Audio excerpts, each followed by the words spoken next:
اعوذ باللہ من الشیطان الرجیم بسم اللہ الرحمن الرحیم۔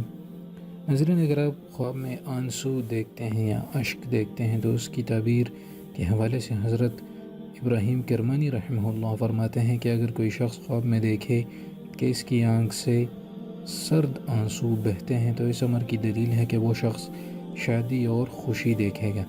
اور اگر آنسو بہتے دیکھے تو دلیل ہے کہ غمگین اور دردمند ہوگا،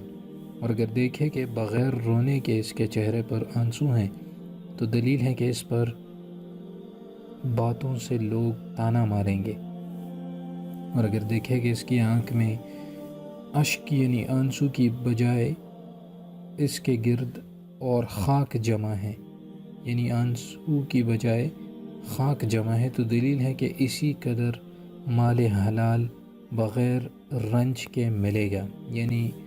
آسانی سے مال حلال پائے گا اگر آنسو کی جگہ خاک دیکھے، اور اگر دیکھے کہ اس کی آنکھ میں بجائے اتر آئے ہیں تو دلیل ہے کہ اپنے مال سے پرہیز کرے گا۔ حضرت جعفر صادق علیہ السلام فرماتے ہیں کہ خواب میں آنکھوں سے آنسوؤں کا دیکھنا 3 وجہ پر ہیں۔ اول تو شادی اور خوشی، دوم غم اور اندوہ، اور سوم نعمت۔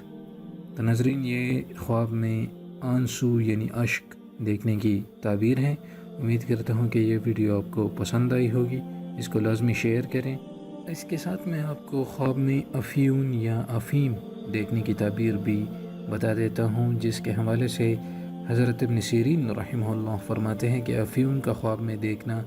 غم اور اندیشے کی دلیل ہے،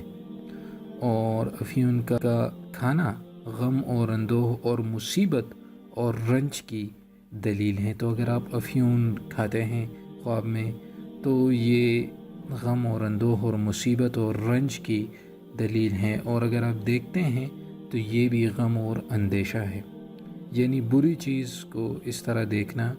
برا ہے۔ جیسے کہ آپ نے جانا کہ اگر افیون آپ دیکھتے ہیں تو آپ کو کوئی غم اور اندیشہ پہنچے گا، یا آپ کھاتے ہیں تو اس کا بھی یہی تعبیر حضرت ابن سیرین رحمہ اللہ نے بیان فرمائی ہے۔ تو اس ویڈیو کو لازمی شیئر کریں،